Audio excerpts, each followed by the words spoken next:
Combinamentos Podcast. A ação refrescante dos pensamentos.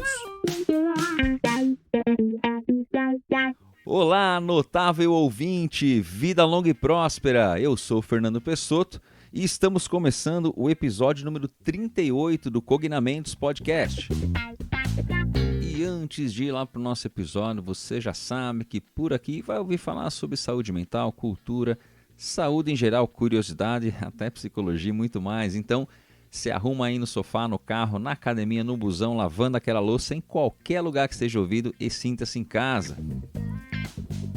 E para começar, dando aquela força pra gente, já segue o nosso perfil lá no Instagram, que além dos episódios, teremos outros conteúdos informados por lá. Já viram que saiu aí sobre uma relação entre cinema e transtornos de personalidade, eu em parceria ali com o Lucas, lá da São Francisco, enfim. Alguns materiais que estão saindo por lá, não fique de fora. O nosso perfil é o @cognamentos. E lembrando que você que está ouvindo aqui pelo Spotify ou por outro lugar, nós estamos no Spotify, no Deezer, no Apple Podcasts, no Amazon Music, no Castbox e também no YouTube. Então você não tem desculpa para não ouvir. Estamos em várias plataformas, fique à vontade para ouvir aquela que mais te agrada. Você também pode conferir todos os episódios e as dicas do Fale Mais Sobre Isso lá no nosso site, no www.cognamentos.com.br. Lá você pode navegar pelos episódios e também acessar os links de cada uma das dicas dos nossos ilustres convidados que eles sugerem para vocês, que eles sugerem para a gente nos episódios. E como você já é de casa, se quiser sugerir algum tema aqui para a gente, é só mandar um direct lá no nosso Instagram.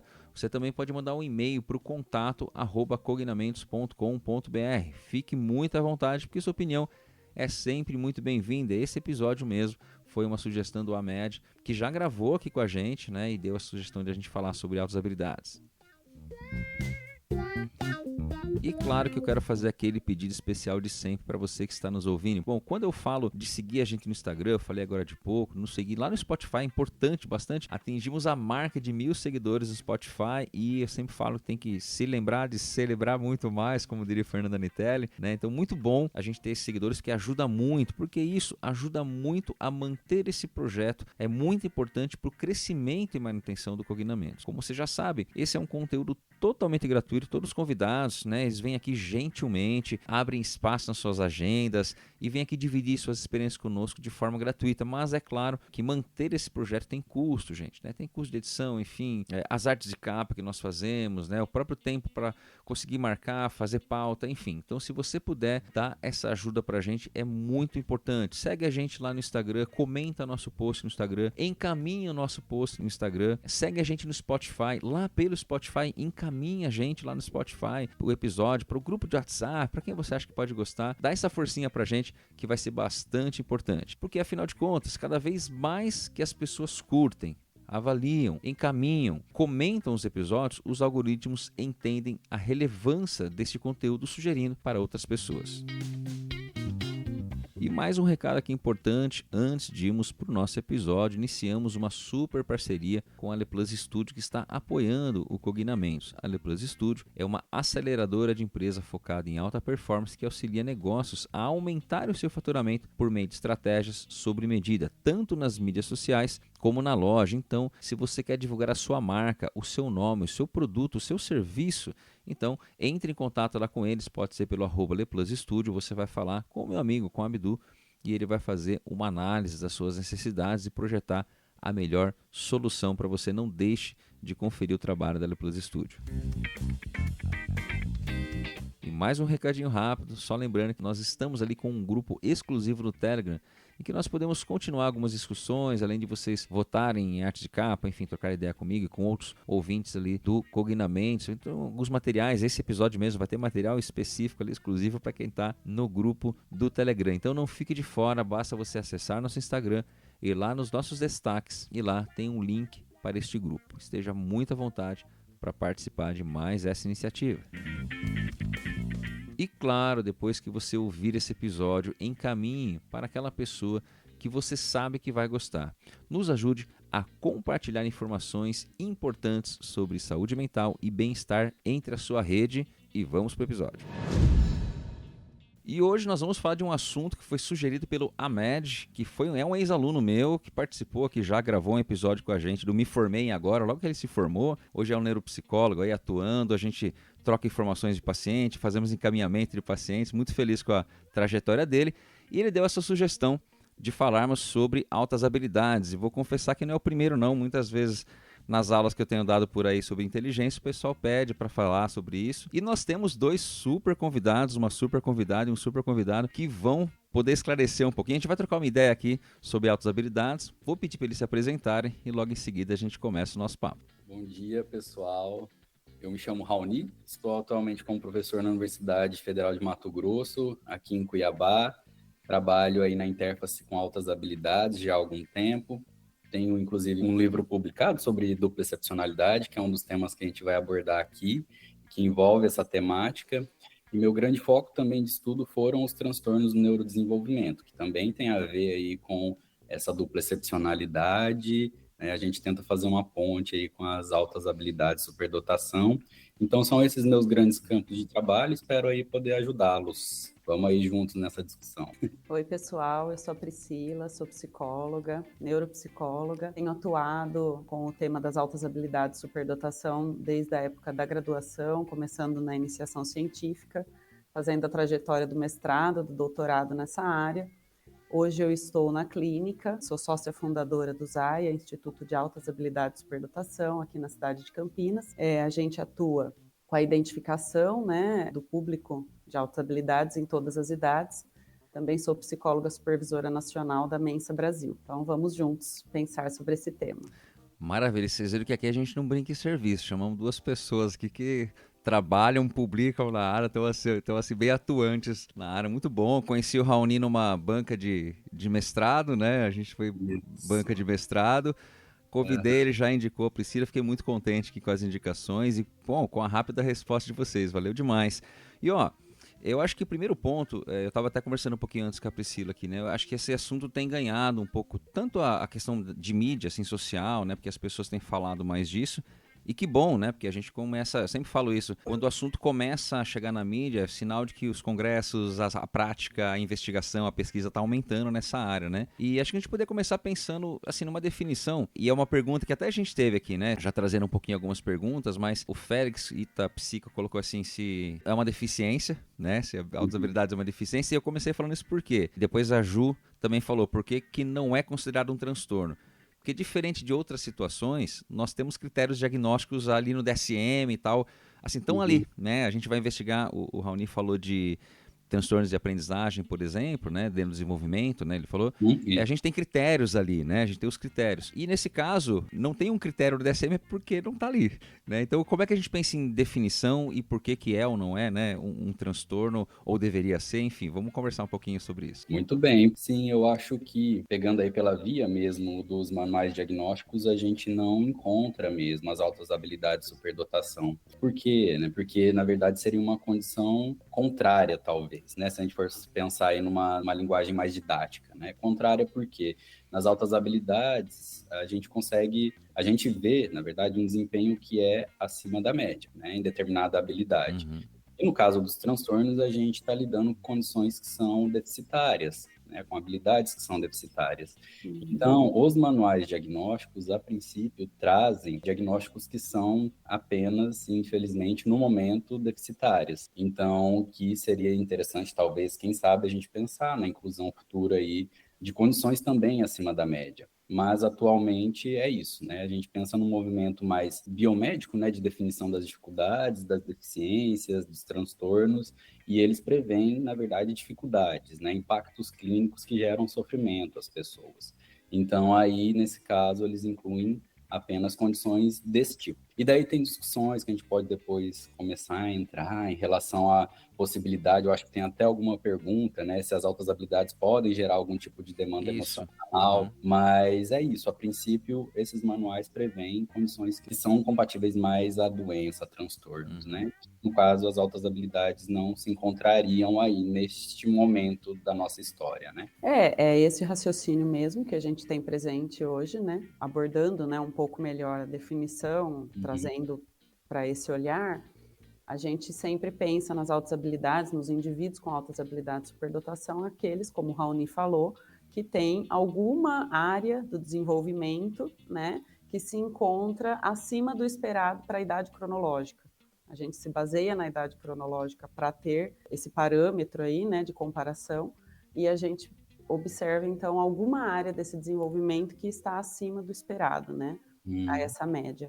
E aí a gente vai conseguindo identificar as características das altas habilidades, que são tanto cognitivas quanto não cognitivas, né? Acho que também é importante pensar a respeito disso, ampliar essa visão de que hoje altas habilidades de superdotação não é apenas olhar para a inteligência naquele modelo mais tradicional, a gente também pode incluir aí aspectos de desenvolvimento emocional, né, a sensibilidade, a intensidade, e aí se a gente for para outros olhares também, liderança, características como liderança, uma capacidade de observação mais aguçada, o fato da criatividade também. Eu acho que na definição das altas habilidades de superdotação, a gente também ampliar o olhar para considerar as características criativas nesse perfil, que eu acho que também... Muitas vezes não são avaliadas, né, nos Exatamente. testes de inteligência que a gente tem.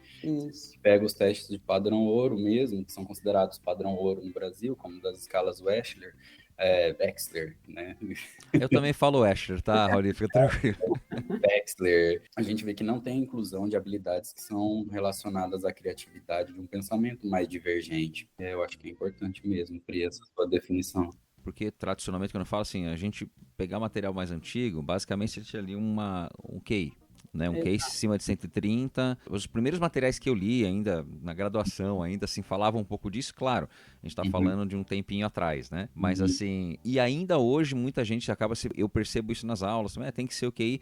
E um dos pontos que eu vejo é que vocês trouxeram, assim, eu falo muito do VISC, né? Eu trabalho muito com o VISC. E assim, ele avalia uma dimensão, até o QI, se a gente for pensar, né? O que é o QI no VISC, né? São aquelas habilidades. Se a gente pegar só lá o modelo CHC, né? Pensar em quanta habilidade que pode ter, né? Minha iniciação científica e mestrado foi baseado no GA, que é o processamento auditivo, né? A gente fez um teste com estímulos sonoros e tal.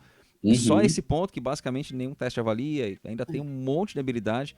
Então, assim, a gente pensa, o QI, um ponto, assim, ele continua sendo um critério importante ou relevante, mas ele não é o único, é isso?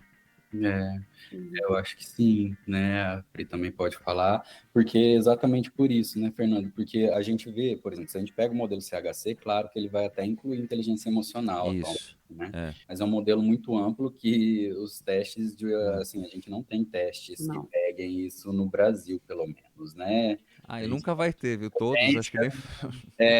mas só que ainda as outras referências, a gente pensa no COC, ainda também não vai envolver inteligência emocional, né? Então, assim, quem dera um dia a gente possa ter um teste que pegue todo o modelo CHC, e aí eu acho que as altas habilidades vão estar muito mais contempladas, assim, nesse modelo, né? Mas, atualmente, a gente não tem um teste, então, que vai pegar, né, todas essas habilidades e os considerados padrões ouro, né?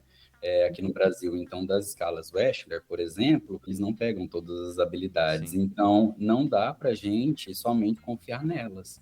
Bem como a Perfeito. Pri trouxe para a gente, tem essas características socioafetivas, tem características de criatividade que esses testes não vão pegar. Né? Então, assim, é importante que a gente avalie outras áreas, né? E como avaliar essas outras áreas é um desafio. Eu acho que a Pri pode falar mais. A gente tem alguns testes de criatividade, a gente entra para avaliação de habilidades mais socioafetivas, daí tem testes para isso, né? A gente consegue lançar mão de testes para isso. Mas eu acho que não, a resposta hoje para essa pergunta, a gente considera que não deve somente confiar no teste, que são os testes considerados padrão ouro, né? Então... E eu acho que adicional a isso também, ainda pensando nos testes de inteligência padrão ouro, que a gente tem a avaliação desse construto da inteligência, o QI total ele é a medida geral do teste, mas a gente tem os outros índices.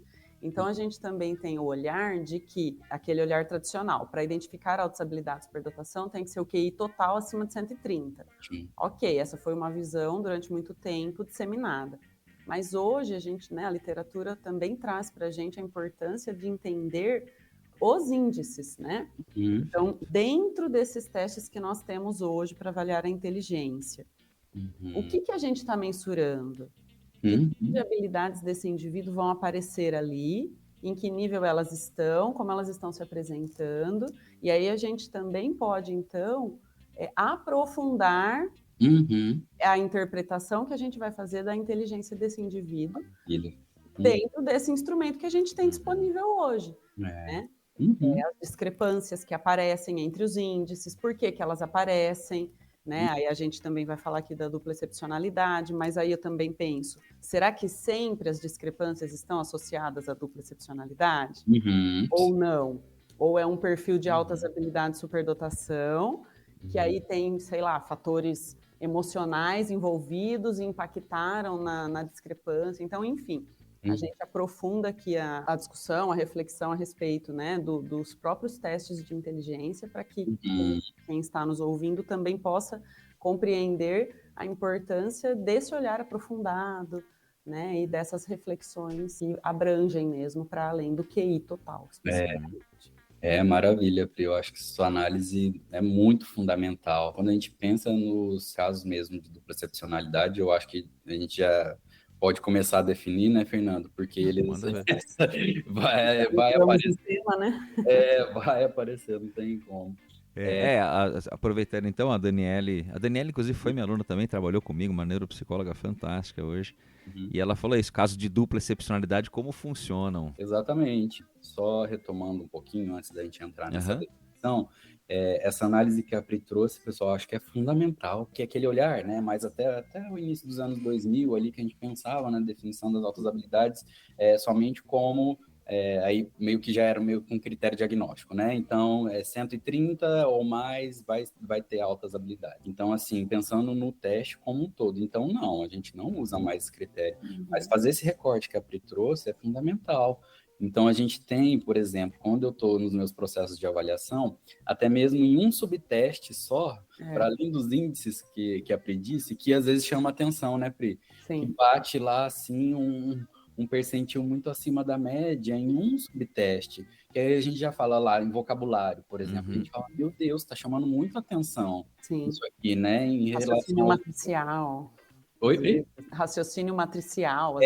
Muito elevado, né, então, que a gente fala, mas está muito discrepante, está muito acima da média, então vamos investir nisso aqui, né, então em um subteste, muitas vezes, já pode ser indicativo ali da presença das altas habilidades, a gente tem que ter essa sensibilidade, né, para além do QI total. E quando a gente entra na dupla excepcionalidade, então vamos lá definir, né, que é quando as altas habilidades acontecem em conjunto com algum transtorno do neurodesenvolvimento ou alguma deficiência, né, então que seriam, entre aspas, condições incompatíveis com as altas habilidades, né, porque, como eu bem disse lá no começo, elas envolvem déficits, dificuldades, e as altas habilidades envolvem potenciais acima da média. Então, isso tudo vai acontecer numa mesma pessoa, seria uma comorbidade que a gente chama em saúde, né? Então, quando a gente pega em condições em que tem a presença, então, da dupla excepcionalidade, a gente pode observar essas discrepâncias. Então, a gente vê, vamos pegar um caso clássico, déficit de atenção, TDAH. A gente pode ter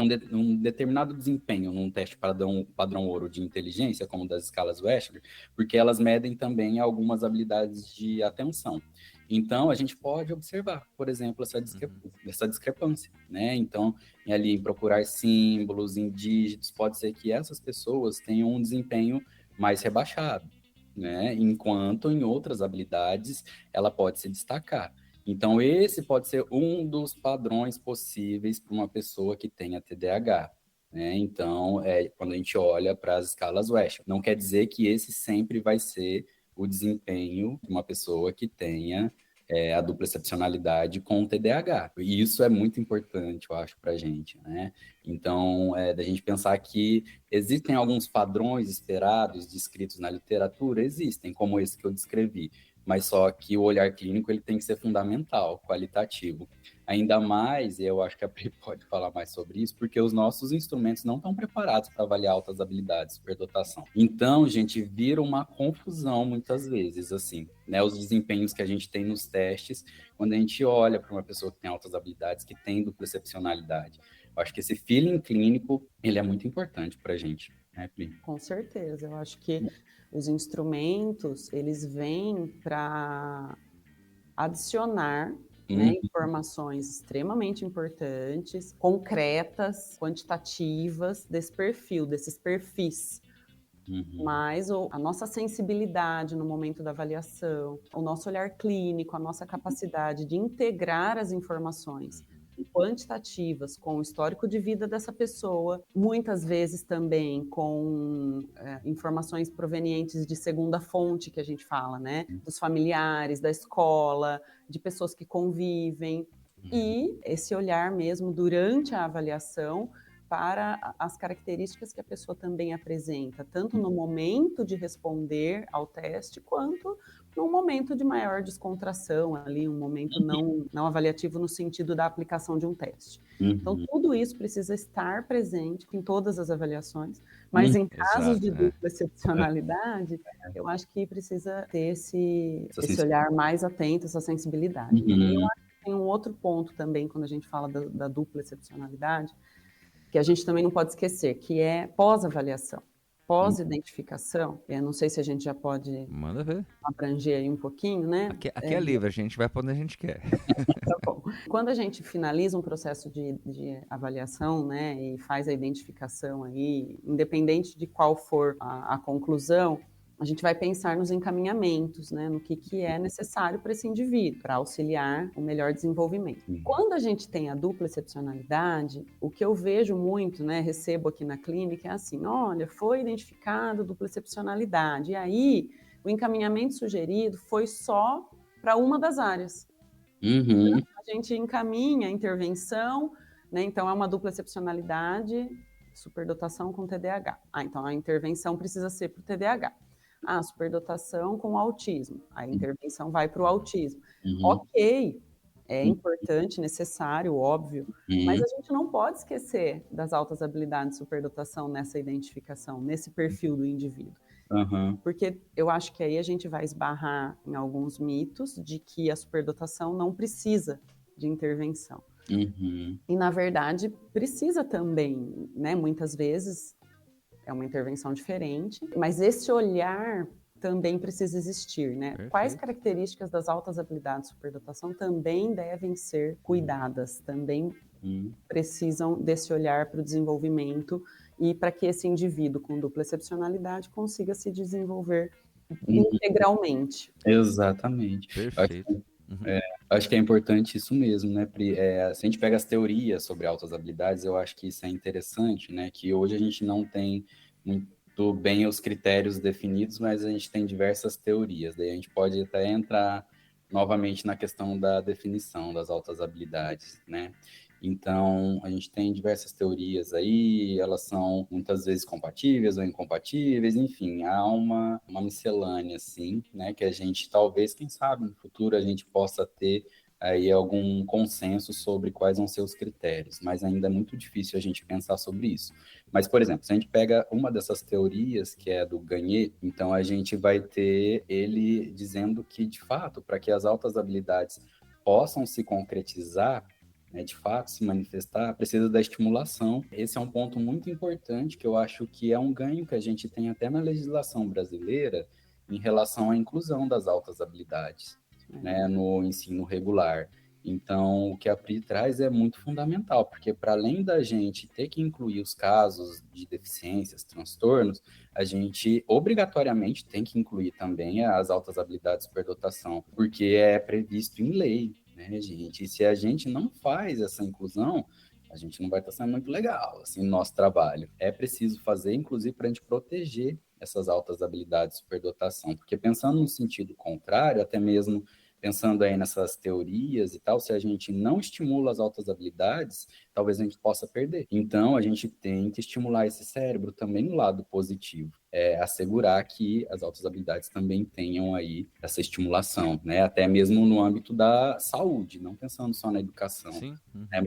Cuidados em saúde também. Perfeito. E juntando um pouco o que vocês trouxeram, né? Tem um podcast que eu até vou dar uma outra referência no final, mas do Naruhodo, que é um podcast que eu mais sigo, que inclusive é um psicólogo também lá, o Altair, enfim, que trabalha com psicometria também.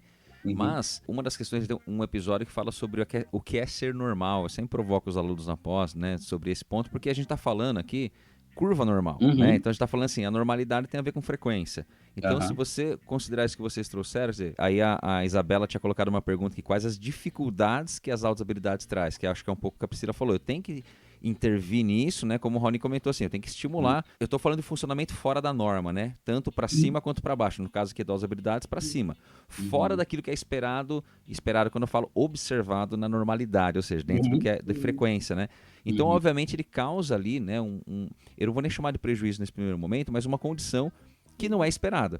Então, algo precisa ser feito, né? Eu fiz uma avaliação há alguns meses atrás.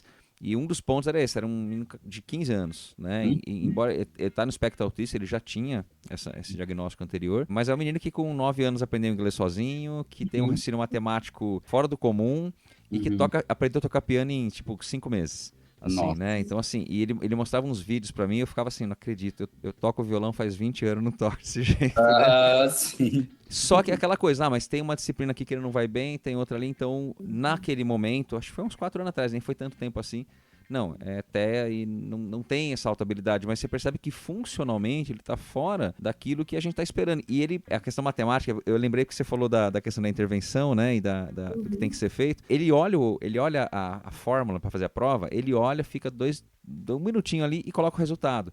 Ele não arma a conta. E o professor exige que arme, porque tem que armar. E ele até entende, falar. Para as outras crianças, tudo bem, para os outros alunos, tudo bem, mas eu não preciso. Né? E aí vai entrar, obviamente, uma certa rigidez também, né, dentro da questão do espectro autista, mas só para dizer assim, precisa de alguma adequação nesse ponto, de um cuidado, né? Ele teve uma situação com uma professora que não foi muito agradável em relação a isso, então eu acho que o que vocês estão falando é muito sério do ponto de vista de trazer, sim, algum impacto na vida dessa pessoa que tem que ser observado e tem que ser cuidado, né? Sim. E eu acho que, com tudo que vocês também trouxeram, né, teve um ponto que o Raoni mencionou. Se a gente não estimula, se a gente não cuida, a gente vê essa pessoa se camuflando muitas vezes, né? Então, a gente até tem na literatura também o termo underachievement, né, que é o superdotado de baixo rendimento. Que é quando a gente vê, né, situações aí de muito sofrimento emocional, porque a gente está falando de uma condição, né, e um perfil que não está sendo observado, visto, validado, e aí o próprio indivíduo ele não vê sentido, né, em se fortalecer emocionalmente para que as suas potencialidades possam se desenvolver também. E aí a gente vê baixo rendimento acadêmico, muito sofrimento emocional, enfim, né, questões de autoestima e saúde mental também que começam a aparecer na vida desse indivíduo. E aí, enfim, a gente precisa também olhar e cuidar disso tudo, né? Sim, eu acho que é muito importante mesmo. Quando a gente pensa nos casos aí também da dupla excepcionalidade, mas eu acho que é importante também a gente focar, entre aspas, nos casos puros aí, mas quando a gente pensa nos casos de dupla excepcionalidade, a gente vê que tem condições emocionais atreladas ali e que muitas vezes vão mascarar, emocionais e comportamentais vão mascarar a presença das altas habilidades. Então, é uma criança, por exemplo, que teve um ótimo desempenho, mas aí por uma questão emocional chegou na adolescência ali, ou mesmo por não valorização do ambiente, e aí a gente não vê o mesmo desempenho ali em algumas áreas que ela tinha de desempenho, né, elevadas, assim. Então, aí a gente vê que o que aconteceu, né? O que foi acontecendo? É muito provavelmente isso. Ela não teve os cuidados que ela deveria ter tido, né? Então, ali tanto no quesito da saúde mental, da inclusão escolar, então, né, entre aspas, perdeu essa habilidade, mas é porque tem uma gama, né, de questões ali que acabam sendo aversivas para a pessoa, que aí vão mascarar as altas habilidades. Esse é um ponto que, inclusive, a literatura traz bastante para a gente, né? Desse mascaramento ou de uma coisa ou de outra. Então, quando a gente entra na dupla excepcionalidade, a gente pode ter tanto mascaramento das condições que são deficitárias quanto das altas habilidades. Então, é um cuidado que a gente tem que ter e pensar nessa linha de desenvolvimento mesmo, né? De pensar o que tinha lá atrás, o que a gente pode conseguir recuperar, o que a gente consegue estimular. Então, esse olhar vai ser muito mais qualitativo do que quantitativo. Totalmente. Então, né, a gente vai ter que tomar esse cuidado. E até de entender o que você estava falando, né, Raoni? Você falou de algumas áreas, e a Priscila tinha falado antes. a pessoa, a criança, a gente tá falando de criança, mas tem um adulto, mas só pensando numa avaliação infantil aí, ela não vai ser boa em tudo, né? Não. Ela não precisa ser boa em tudo, exatamente, né? E alguns testes vão abranger algumas habilidades que pode ser que justamente aquele não é tão bem desenvolvido. Claro, acho que em nenhuma tarefa ali, né, ele ter desempenho acima da média ou fora do esperado, a gente já desconfiaria um pouco, mas talvez ele está abrangendo uma grande parte, a gente pensar em QIs, né? Se eu pegar as duas baterias clássicas, pegar VISC e som R, por exemplo, né, o som R ele é não verbal, então ele já tem questões ali que ele não está abrangendo, que não vão fazer parte, não é do QI da criança, né? Não vai fazer parte da composição do QI estipulado, estabelecido por aquele teste. E você já colocou antes, então assim, criatividade, outras questões funcionais, liderança, por exemplo, você falou que tem uma habilidade em liderança, eu já li alguma coisa em relação a isso também, outras habilidades específicas, artes, né? Eu sempre brinco, quando eu vou dar aula, eu falo assim, pra mim o Lenine é um gênio, pra mim o Lenine tem umas habilidades, assim, facilmente, porque musicalmente, né, quem toca sabe, musicalmente ele é muito fora da curva, né, a harmonia, é muito difícil tocar Lenine, porque a harmonia dele é muito difícil e as letras são, fora que o cara é muito criativo, então assim, você olha e fala, pra mim esse cara tem altas habilidades, claro, não sei, tá, eu tô falando aqui de uma impressão, mas por quê? Provavelmente, não necessariamente ele iria ter um excelente desempenho num teste, né? E por isso é difícil, quando vocês trouxeram essa questão de você estabelecer, é uma questão clínica, né? No fim das contas, é isso que a gente está falando. É uma avaliação neuropsicológica que prevalece, uma análise clínica que, por favor, gente, a gente não está falando de subjetividade, não é o que o psicólogo acha. Porque às vezes eu ouço muito isso fora, é o que o psicólogo acha, não é o que o psicólogo acha. Tem parâmetros, né? Tem embasamento teórico para chegar numa solução clínica, né? Eu acho que é interessante porque entra nos mitos, né, que a Pri tinha comentado, assim, sobre as altas habilidades, de que a pessoa precisa ir bem em tudo, né, e está muito presente no senso comum, né. Eu acho que antes de ontem mesmo, estava conversando com uma professora de uma criança que a gente está avaliando, e aí a professora falou, mas eu perguntei sobre as habilidades da criança, né, porque o QI da menina deu 130, assim, era uma coisa, e tinha habilidades que iam até, assim, percentil mais 99, assim, então a gente tem que tomar um pouco de cuidado. Nós três temos nossas formações em psicometria, né? Exato. A gente tem muitas vezes que traduzir as coisas que a gente fala. Mas, enfim, a habilidade dela era muito alta, assim, em algumas áreas, e no QI total acabou dando 130. Aí eu estou investigando também a possibilidade da existência do TDAH, né, na criança. E aí fui conversar com a professora, ela falou, para mim ela é uma criança que é dedicada, ela vai bem, mas não chama atenção, assim, para altas habilidades.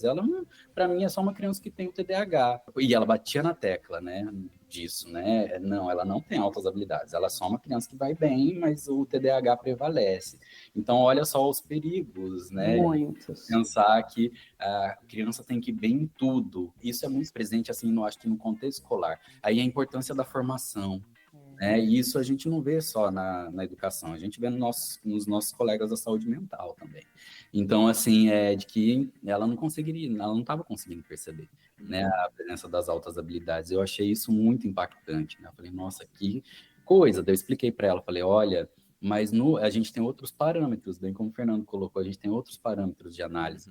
Uma criança que vai bem no raciocínio lógico, olha essa percepção visual dela, e os testes acabam pegando, né? Aí meio que eu dei uma cartada, assim, né? Os testes acabam pegando para além da percepção de vocês, da minha percepção qualitativa, tem os testes também.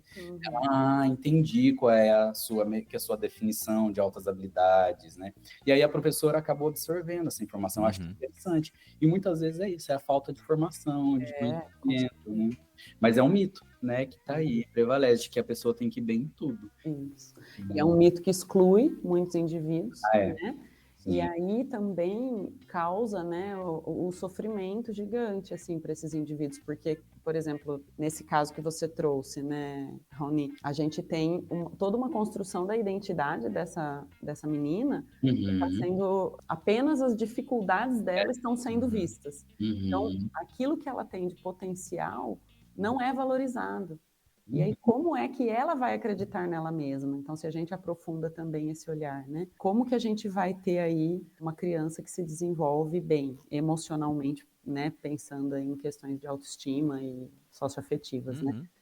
E aí eu acho também, só um adendo rapidinho, que é importante, que a gente às vezes vê na clínica, mas isso se abrange aí para outros setores, da identificação das altas habilidades. Está mudando isso, mas eu acho que mais fácil de ocorrer em meninos.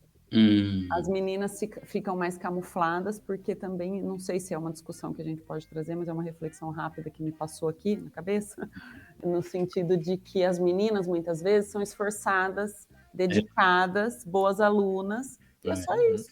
Parou aí.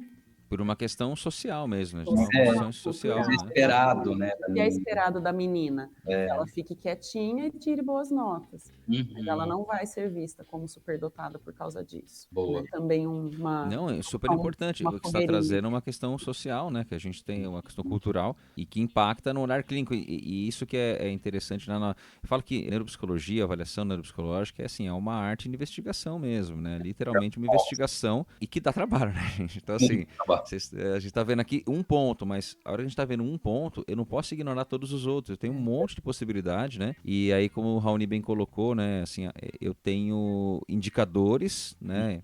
Quantitativos, nomotéticos ali para eu me localizar, mas eles não bastam, né? Eles não bastam. Análise clínica, né? O que a gente sempre fala que a clínica é soberana é por isso, né? Então eu tenho uma necessidade, e aí a Priscila trazendo essa questão, por exemplo, desse mascaramento social, né? Em questão das meninas, né? Por que não? Porque ela é quietinha, dedicada e é isso, e acabou. Né? Então acaba realmente ficando um pouco escondidinho ali, né? Nossa, isso é muito importante, né? Pelas minhas experiências pessoais, familiares, as meninas sempre mesmo, assim, parece que é um outro perfil de funcionamento. Tem até uma discussão sobre isso, que os nossos critérios diagnósticos são muito masculinizados. Então, quando a gente pensa, então, novamente nessa questão do masking, né, do mascaramento, a gente pensa nas meninas com autismo, que muitas mesmo, podem ter altas habilidades juntas, e que as duas coisas não são identificadas. Exato. Eu estou finalizando agora um instrumento para identificar sinais de TEA para professores e tá uma coisa assim, tá dando um boom na minha cabeça, porque no mesmo nível de autismo, os meninos costumam ter o dobro de sintomas do que as meninas. Então, assim, isso é muito preocupante para gente, porque essas meninas muitas vezes estão mesmo subdiagnosticadas. Então, é uma questão que a gente tem que ficar muito atento. E o olhar clínico vai ser fundamental, porque, novamente, os nossos testes não estão preparados, né, para pegar tantas altas habilidades quanto as questões aí que são deficitárias muitas vezes. Quando essas duas coisas estão em interação, aí é que o bicho pega, que a gente tem que tomar muito cuidado mesmo. Perfeito. Olha o desafio, né? E aí eu vou aproveitar, que acho que é um ponto que a gente comentou também um pouquinho antes, mas que é uma dúvida que eu também tenho uma dúvida, uma questão aqui que a Dani também trouxe pra gente, que é a diferença entre altas habilidades e superdotação. Eu até fiz uma piadinha, que eu digitei as perguntas lá no Instagram, né, falar do episódio, eu copiei a figura do gênio, né, coloquei o gênio do Aladdin lá. Mas é justamente nesse ponto assim, né? Existe uma diferença porque a gente encontra as duas definições, né, na literatura, como alguns autores colocando que sim, não. Enfim, o que vocês podem trazer? O que a gente pode conversar sobre esse ponto? Se existe uma diferença, uma classificação ou não, enfim. Quer começar, Pri? Eu acho que como muitos outros pontos que nós estamos pensando aqui, esse é também mais um que não existe o consenso. Tá. Né? A gente vê diferentes autores, diferentes profissionais seguindo visões diferentes também. Se a gente partir do princípio da definição que o Brasil adota, o termo que o Brasil adota, altas habilidades / superdotação, altas habilidades ou superdotação e superdotação, tem até uma discussão acontecendo aí se a gente tira a barra ou não, mas enfim, partindo desse princípio do termo aqui, né, altas habilidades / superdotação, ele veio para o Brasil assim por causa da necessidade de não deixar pejorativa a interpretação para o termo superdotado apenas, e aí foi inserido altas habilidades / superdotação como sinônimo, né? Então a gente tem essa definição hoje, adotada pelas políticas públicas do nosso país, de que os termos são sinônimos e de que não existe essa diferença. Esse é o olhar que o nosso país segue para definir políticas públicas para esse público. Mas existem aí alguns autores, alguns profissionais que também vão ter outro olhar. Por exemplo, de que quando a gente fala das altas habilidades, podemos pensar em habilidades que são mais associadas ao treino, né? e a superdotação mais as características inatas. Então, as habilidades, algo mais associado ao ambiente, e superdotação, algo mais associado às questões genéticas inatas. Isso também é um olhar que aparece. Interessante. E também, se a gente pensar a respeito dessa diferenciação, a gente também tem algumas visões que se baseiam no QI, sendo então o critério para definir. Acima de 130 seria superdotação, abaixo disso seriam altas habilidades. Então, são as visões que a gente encontra, né? Quer complementar? Eu acho que tem outros termos também que aparecem, né? Sim, outros autores, né? Talento. Talento, então, assim, e tem uma série de... Então, a gente pode pensar altas habilidades, superdotação, talento, então a gente tem uma gama aí de possibilidades também de termos, sabe, Fernando? E aí entram nessas discussões, né, do que bem que a Pri colocou, assim, perfeitamente, né, em relação a essas definições, o que é superdotação, pode estar mais relacionado ao QI, altas habilidades, habilidades mais independentes, e por aí vai. No talento também, que seria algo mais ambiental, de personalidade, talvez, né, tem a teoria do Sternberg, que vai falar sobre a personalidade. Então, a gente vê que tem diversas proposições, e até mesmo as formas de identificação, né? Então, quando a gente vai mais para o pessoal do talento, eles pensam que então, assim, não seria tão necessária a avaliação do QI. Então, a gente tem diversas possibilidades. Eu acho que foi nessa perspectiva de reconhecer que as altas habilidades precisam de toda forma ser incluídas e cuidadas, que principalmente a professora Angela Bergolin, que tinha uma interação muito grande com o MEC, que eu acho que eles bateram um martelo ali e falaram, olha, né, a partir de todas as discussões que estavam sendo feitas à época, de que precisaria de que tivesse um termo mesmo ali, que fosse consolidado para a questão da inclusão, algo mais prático para além das teorias, né, que a gente fica viajando muitas vezes, mas que são importantes, claro. Mas sim. Quando a gente fala em política pública, quando a gente fala em inclusão, a gente precisa dar algo certo, né? Então, aí eu acho que bater um martelo e, assim, não tem muito essa variação. Então, aí, eu acho que, pegando aí a perspectiva histórica e política, se consolidou no Brasil, né? Perfeito. Porque até, se pegar classificações antigas, você pegar o material lá do Binet ainda, né? Você tem lá gênio, você tem as classificações... É verdade, genialidade. Então, assim, mas, obviamente... Prodígio. Isso, exato, prodígio, verdade. Né? Mas eu entendo, assim, acho que é uma questão, claro, toda a condição, embora que a gente tá falando de diagnóstico, mas assim, né, não tá no DSA, mas ela causa um impacto, né? Então acho que a nomenclatura também ela é importante, né, nesse ponto, mas nesse caso, o que eu tenho lido também vai um pouco nessa linha, assim, não tem um consenso específico. E eu também tenho encontrado o que a Priscila falou, assim, meio que como um sinônimo, assim, né, essa questão parecida ali. Né? E aí eu acho que, talvez encaminhando para um ponto aqui, que a gente já falou um pouquinho, mas que, olha, eu não sei nem ler o perfil aqui, Inoeci, acho que não conheço. Mas obrigado pela pergunta de qualquer forma, mas qual que é o ponto entre dar limite e acolher uma criança com altas habilidades? Acho que é uma questão bem orientação dos pais ali, não sei, escola. Porque aí eu vou até fazer o outro lado, né? Eu tenho 2 meninos, né? Um de 13 e um de 8, né? Então, assim, o quanto é difícil muitas vezes pro pai entender. Eu lembro, nossa, uma vez há muitos anos atrás, isso... Nossa, acho que tá fazendo uns 12, 13 anos já, que eu fui avaliar um menino de 8 anos e o pai muito empenhado, assim, ele realmente tinha um perfil de altas habilidades, um menino também com 8 anos já tava lá falando umas 2, 3 línguas ali, uma coisa fora do comum mesmo, mas o pai, assim, super, super humilde, super simples, e assim, como é que eu posso ajudar? O que eu faço? Né, assim, a gente vê muito essa questão, mas também por um outro lado, socialmente, de novo a gente voltar para uma questão cultural, né, de, é só... É gêniozinho, não de gênio do saber, é o gênio dele, a personalidade forte, não sei o que lá, né? E quais são as orientações, o que a gente tem na literatura, o que vocês percebem na prática de vocês, entre essa questão de o incentivo, mas também pensando que, ainda pensando numa criança, né, os limites, as sinalizações são importantes para o desenvolvimento, enfim, como é que fica essa questão? Achei bem interessante mesmo.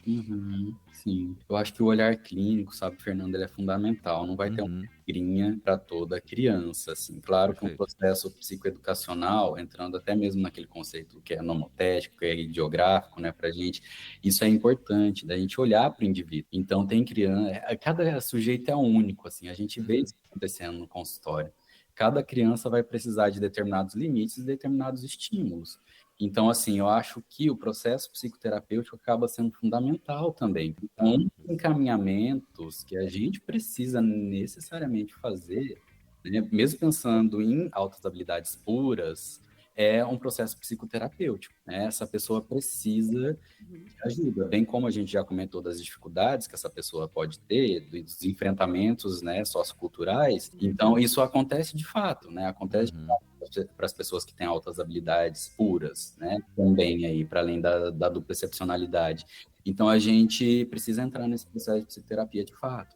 Até mesmo porque vai entrar também no processo de psicoeducação para a gente auxiliar os pais nos encaminhamentos que a criança vai poder ter, e esses encaminhamentos, inclusive, eles podem se modificar conforme o tempo passa, né? Então, eu tenho 6 meses uma demanda aqui com uma criança, né, que está muito ansiosa, talvez porque a escola não esteja compreendendo a forma dela lidar ali de liderança, né? Porque está bagunçando demais, porque está liderando demais os amiguinhos. Então, a gente vai trabalhar sobre isso. E aí, né, passou isso, essa problemática, né, o que a gente precisa lidar novamente? Quais são as questões ali? Então, a criança está precisando de uma nova estimulação, ela já enjoou de um curso extracurricular que ela estava fazendo, até mesmo pensando no PEI, eu acho que é fundamental, né? O PEI não está dando mais conta, então a gente, enquanto psicólogo trabalhando com psicoterapia, a gente vai ter que ir tendo essa avaliação mais longitudinal e cuidando das especificidades que têm aparecido. E aí entram nos limites, né, que essa criança vai poder ter e etc. Então, é uma análise que a gente tem que fazer com muita cautela, assim, ó, que não tem uma receita de bolo, né, a gente precisa fazer essa análise funcional do que tem acontecido ali e do que pode ser algo relacionado às altas habilidades ou não, né? Eu acho que a gente tem que tomar muito cuidado quando a gente pensa quais os limites, porque parece que a gente vai ter isso, né? Essa receitinha de bolo, e muitas vezes não. A gente tem que interpretar, né? O que está acontecendo? Por que está tendo essa demanda? Isso é muito importante para a gente, né? A gente tem que ser muito cauteloso quando a gente pensa quais os limites, porque parece que remete muito a uma pergunta, parece que eu estou escutando uma mãe falando assim, os limites que eu tenho que dar, porque tá demais, né? Tá demais. Eu não consigo responder muitas vezes as perguntas que ele faz, ele me desafia demais, né? Que eu tenho que responder ou não tenho? O que eu faço? Então, assim, a gente precisa dessa análise funcional. Quem vai responder? Quem pode te ajudar a responder? É o psicólogo que vai estar ajudando ali. Né? Esse acompanhamento é fundamental. Eu concordo com tudo que você trouxe. Acho que a gente individualizar esse olhar é o início de tudo, né? A gente precisa entender que cada sujeito é único, cada história é única e a gente precisa partir desse princípio. Eu acho que eu conheço esse perfil, é de uma mãe, sim. Que recebeu recentemente, inclusive, a identificação das autoridades. Entendi. Então, eu acho que para contribuir com as respostas, né, que o Raoni já trouxe, sempre quando a gente pensa na educação dos filhos, a gente vai entender que eles estão se formando enquanto indivíduos. Então, eles precisam dos limites, do direcionamento, de como eles vão crescer. O que é certo, o que é errado, quais caminhos, né, e tudo mais. Isso para todos. Quando a gente vem para os perfis de altas habilidades de superdotação, eu acho que a gente precisa também começar a entender, enquanto pais, e aí entra esse processo de psicoeducação mesmo, que vai ser feito muitas vezes pela psicoterapia, a gente precisa começar a compreender do que a gente está falando. Então, qual o funcionamento dessa criança? É uma criança que tem esse desenvolvimento cognitivo avançado. Só que isso não vai acontecer só quando ela estiver aprendendo os conteúdos acadêmicos. Aí, quando ela está em casa, quando ela está se relacionando com a família, com os amigos, isso fica de lado. Não. Então, em todas as atuações, né, entre aspas, dessa criança, em todos os seus relacionamentos, o perfil de altas habilidades vai aparecer. O que eu estou querendo dizer com isso? Os questionamentos são presentes, não é só para o professor lá na sala de aula, que o aluno vai levantar a mão 60 vezes em 50 minutos. Não, dentro de casa também. Então, quando eu vou estabelecer um limite, você não pode. Não pode por quê? Por que não? Porque não na resposta. Eu sei que isso é um clichê. É o que a gente... Eu estou usando esse clichê para a gente entender que o mundo precisa fazer sentido para esse indivíduo superdotado. Então, se eu estou colocando algo para você, a forma como eu recebo, né, como o indivíduo recebe essa informação, ela é diferente. É um jeito de receber que vai questionar, que vai aprofundar, que não vai se limitar a explicações rasas, que vai precisar de mais conteúdo, de mais respostas. Então, a família aí vai precisar, talvez, também entender que muitas vezes aquilo que a sociedade espera do filho, da filha, que senta, que fica quietinho, que responde, oi, tudo bem, como vai você? Numa interação social, que pode ser que no superdotado não aconteça. E claro, não estou dizendo que você não vai estabelecer limites, que você não vai direcionar o seu filho, você vai. Só que você também vai ter que usar estratégias, talvez, diferentes, que compreendam o modo de ser do seu filho. Então, explicar, argumentar, deixá-lo perguntar e questionar, ouvir esse questionamento, porque muitas vezes tem fundamento. Você estabelece uma regra. Tem irmãos, vocês dois não vão assistir TV porque o irmão... Outro dia aconteceu isso aqui, um pai trouxe para mim. Eu falei que os dois não iam assistir televisão porque o irmão não se comportou, então ninguém mais ia assistir televisão nessa casa. O menino, o mais velho, acho que era, como assim? Isso é totalmente injusto. Eu não participei do mau comportamento, porque... Então, é isso, é dar conta de compreender todo esse perfil de características que vai estar presente, não só quando ele estiver aprendendo, pensando em informações acadêmicas e mais associadas aí ao desenvolvimento cognitivo, mas também quando ele estiver se relacionando. Mas olha que interessante, demais isso, porque você está trazendo, eu me lembro de um paciente que eu atendi até há pouco tempo, adulto já, e ele tem altas habilidades já, diagnosticado assim, já há um bom tempo, e era um paciente que é um perfil de psicoterapia muito diferente dos outros, né? Ele veio por outra coisa, uma questão dele lá tal, mas era um paciente que me demandava muito por isso, assim, né? Ele trazia discussões tal, e eu sou da TCC, então assim, a gente tem aquele questão da metaterapêutica, tudo, mas assim, ele trazia um formato de diálogo muito avançado, e ele inclusive falava isso, não, Fernando, porque com você tá dando certo, porque você me acompanha, que não sei o que, mas eu tinha que me preparar. Eu até falava isso, tranquilamente, eu falava, cara, me prepara, você fala umas coisas que eu tenho que saber o que é, né? Mas assim, eu acho que é isso que você tá falando, é você entender como num autismo, como num TDAH que você tem que fazer ajustes educacionais, como em qualquer criança você faz, mas nessas condições a percepção, a relação com o mundo é um pouco diferenciada, né, por questões aí, enfim,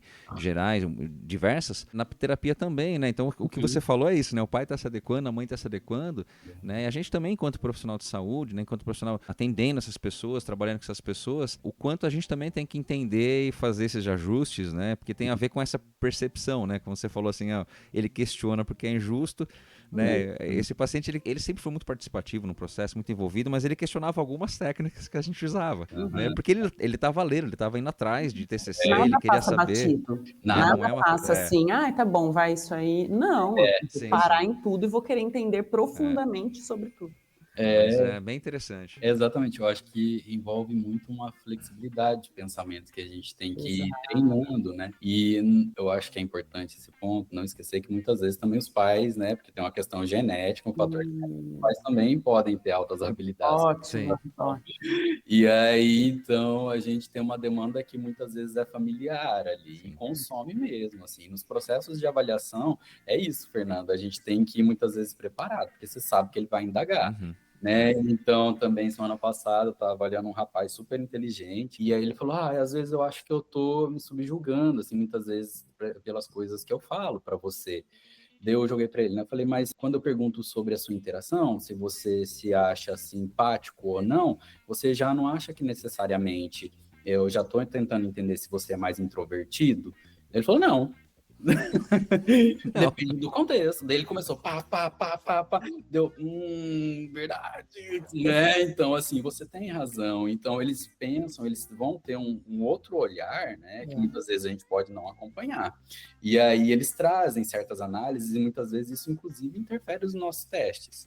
Então, por exemplo, nosso professor Ricardo Primo, né? Uma vez ele estava falando sobre o teste o Wisconsin, que muitas vezes, em alguns momentos que ele estava trabalhando com esse teste e tal, a criança ou adulto, não sei, começava a pensar em diversas hipóteses de resolução para a problemática, né, que estava presente no teste, e aí isso acabava diminuindo o desempenho dele. Então, olha só, né, então o que a gente está avaliando? E isso é muito interessante, porque hoje a gente até entra em outras áreas, por exemplo, mais psicométricas, da gente entender que o processo de resposta é importante. Né, uma evidência de validade no teste.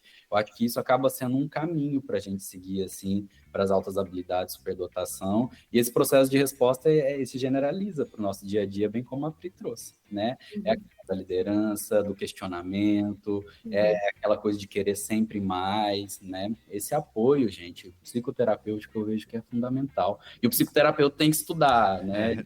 Tem que estudar altas habilidades. Tem que conhecer. Se consolar, né, de que muitas vezes ele vai precisar ter muito trabalho. Perfeito. E esse é um ponto, não vou nem a gente só trazendo, porque seria um episódio só sobre isso, o quanto eu percebo em psicoterapia profissionais que não estudam, né, ou que não se aprofundam em questões diversas. Recebe o paciente com um diagnóstico, com um laudo, seja psiquiatra, seja, e não tenha conhecimento aquela dimensão específica, né, o quanto isso acaba prejudicando, né? Obviamente isso tem mudado, eu acho legal, assim, as pessoas, pelo menos o que eu vou tendo contato, eu faço muita supervisão também, o pessoal estudando, sabe? Ah, mas eu li isso, que bom, né? Que bom que as pessoas, né, os profissionais estão indo atrás. E sobre altas habilidades, acho que é uma questão que, assim, a gente tá tendo mais publicação hoje, a gente tá tendo mais, e isso facilita, só que a gente tem que ir atrás, né? Tem que ler o material, tem que ir se informar, né? Para poder, inclusive, oferecer um serviço ético para a pessoa, né? Ser ético nesse ponto, né? Nossa, eu acho que isso é muito interessante, Fernando, porque se a gente pega o consultório até, eu acho que 5 anos atrás, a gente só recebia crianças com queixa, né? Queixa de dificuldade. Hoje, mas é coisa recente, eu não sei aí, e também para você, Fernando, mas sim, com a demanda, eu acho que tem altas habilidades. Tem recebido muito. Então, será que tem um potencial acima da média? Então, eu acho que essa questão da divulgação, né, até mesmo eu acho que é importante divulgar cientificamente o que é, então eu acho que é super importante mesmo, porque vai impactar na identificação e na proteção dessas pessoas. Então, hoje chego mais assim, né, olha, pode ser que tenha um desempenho acima da média, daí a gente faz aquele raciocínio contrário, em alguns momentos aqui eu falo, olha, tem altas habilidades, mas vamos acompanhar porque tem cheirinho de alguma outra coisa. Né? Pode ser que tenha uma dupla excepcionalidade, mas o ponto principal nem foi esse, que a criança ou mesmo o adulto chegou, foi por causa das altas habilidades. Isso eu já vejo que é um ganho, assim, porque antes não chegava, né? Só por causa das dificuldades. Então, o que levava era só dificuldade, né? Hoje é diferente. Sim. Mas cada vez mais mesmo tem se buscar. Eu tenho sentido isso no consultório, assim, tem uma demanda alta. Hoje, atualmente, estou avaliando 2. Suspeita. Tô no meio da avaliação. É uma coisa que realmente, falando aqui, assim, há uns 5 anos atrás, acho que pouco antes da pandemia, vou pensar, nossa vida se divide entre pandemia e pós-pandemia, mas assim, né? Sim, tinha uma outra coisa, mas não era tão comum como hoje as pessoas procurarem em relação a isso, né? Exatamente, sim. Interessante. Gente, eu sei que a gente tem muita coisa para falar, a gente, né, sempre a gente pode aprofundar. Não sei se tem algum ponto que a gente não abrangeu, que vocês acham importante a gente falar, que a gente não minimamente falou aqui, né? Não sei se tem algum ponto que vocês queiram acrescentar especificamente. Acho que não, esse apelo que eu faço, sabe, Fernando, para a gente assim, escutar pessoas que fazem ciência, que estudam de fato, sabe, porque hoje a gente vê muita desinformação na internet, sabe? Então a gente tem que tomar muito cuidado. Olha todo o processo de formação que nós tivemos, né? Nós 3 aqui. Eu acho que isso é muito interessante. Então, assim, essa busca pelo conhecimento, né? Eu estou dentro da universidade também, eu vejo que muitas vezes isso é fundamental, no conhecimento que seja de fato ali confiável, porque isso vai impactar na nossa prática clínica. Então, assim, é importante que a gente continue estudando, as coisas vão mudando conforme o tempo passa e mudam muito rapidamente, né? Então, assim, se atualizem com informação científica, isso é muito importante, né? Assim, é o apelo de fato que eu faço. Então, agora, eu tive, né, a publicação do livro sobre dupla excepcionalidade, que já foi de 2 anos atrás, eu já estou achando que a coisa já está ficando mais atualizada. Agora a gente já vai propor uma segunda edição, né, Pri? Um capítulo. Então, assim, porque as coisas mudam, é isso. Eu acho que essa é a mensagem que eu quero deixar. Estudo. Perfeito. Ótimo, assino embaixo. É isso aí. Tem um teste para Ó, identificação. Vamos aproveitar nessa parte, então, já que a gente tá caminhando para o final. Quem quiser aprofundar mais, gente, obviamente a gente não consegue esgotar em 1 hora um assunto, né? Um assunto com tanta variável. Então nós vamos para a nossa última sessão aqui, que é aquela frase, eu sempre falo que é a frase que a gente aprende no primeiro ano de faculdade de psicologia, que é o fale-me mais sobre isso, né? Então, quem quiser alguma dica, quem quiser aprofundar sobre o assunto, a gente está aqui com pessoas que têm conhecimento na área, têm autoridade para falar, então nós vamos dar algumas sugestões, quem quiser aprofundar, fique à vontade aí, então vamos lá para o nosso Fale-me mais sobre isso. Fale-me mais sobre isso. Como o Raoni trouxe aí, a gente aqui no Instituto, no ano passado, nós escrevemos um livro, pensando em tudo isso que nós conversamos aqui hoje, no dia a dia da clínica, né? Tudo isso aparece e faz a gente refletir também. E aí a gente escreveu um livro sobre as características das altas habilidades de superdotação, com o objetivo de auxiliar na disseminação desse olhar para esse quadro, né, para essa condição, de uma forma mais lúdica, mais leve, que possa se aproximar mais das famílias, das próprias crianças, dos adolescentes, de como eles podem se ver e se identificar, como as famílias podem conversar sobre esse tema com seus filhos, ou os professores também com os alunos, né? O livro se chama Somos Superdotados, o livro das altas habilidades superdotação. A gente lançou em agosto do ano passado, né? E a gente tem feito essa divulgação aqui pelo Instituto mesmo, com esse objetivo, né? Desse tema ficar mais próximo. Maravilha, ótimo. Ao longo da minha trajetória, né, do mestrado e do doutorado, eu também construí uma escala de autorrelato para fazer a identificação das altas habilidades de superdotação em crianças de 9 a 12 anos, é a EICAS, é uma escala restrita à aplicação dos psicólogos, mas pode ser um instrumento de triagem para auxiliar, né, nos processos de avaliação. E também, em termos de indicação aí de outras fontes de informação, existe o podcast Altas Conversas, Altas Habilidades, que é conduzido pela Denise Arantes Breiro, que é uma psicóloga também, né, especialista no tema. Ela é presidente do Combrasd, do nosso Conselho Brasileiro de Altas Habilidades, e ela conduz esse podcast. Que legal. Acho que também é uma indicação interessante aí do Este eu não conhecia, já vou seguir aqui, já vou atrás. Legal, muito bem. Bom, pessoal, tem o livro de dupla excepcionalidade, tem alguns artigos que depois eu posso mandar para o Fernando, que a gente publicou. Excelente. Também. É de acesso público, então, por exemplo, ano passado a gente publicou um estudo de caso sobre um adulto, né? A gente muitas vezes fica falando sobre criança. Então, a gente publicou um estudo de caso sobre um adulto com TDAH e altas habilidades, e aí eu posso passar para você, Fernando. Tem outras publicações também, que também são de acesso livre, de artigos, eu acho que tem mais uns 2, por exemplo, sobre a investigação da criatividade em crianças com dislexia, que foi a pesquisa do meu mestrado. Então, eu posso passar para vocês, eu acho que aí, né, a gente indo nessa linha de produções que sejam confiáveis, a gente está bem alinhado. Perfeito. Os artigos, inclusive, depois nós temos um grupo exclusivo no Telegram dos ouvintes, eu vou botar todos eles lá para o pessoal poder acompanhar. Maravilha.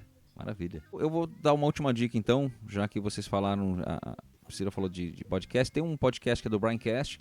Ele é de 2018. O título é A Genialidade Incompreendida, feito também por 2 profissionais da área. Como o Raoni já falou de um livro de 2 anos, e de 2018 já evoluiu muita coisa na pesquisa e tal, mas é um episódio bem legal. Acho que vale a pena quem quiser aprofundar. E fica aí, então, essas dicas para vocês que estão ouvindo. Espero que tenham curtido. Gente, eu agradeço demais, assim, poxa, daria para ficar falando, bater um papo grande aqui, né? A gente sabe dos compromissos de vocês. Agradeço muito a participação e fica um convite aí para uma próxima vez, a gente troca mais ideia. Tá certo, Fernando. Muito obrigado, Pri. Muito obrigada, Fernando. Muito obrigada, Raoni. Foi um prazer, muito bom mesmo poder conversar com vocês sobre esse tema tão importante. Valeu, gente. Até a próxima. Tchau. Tchau.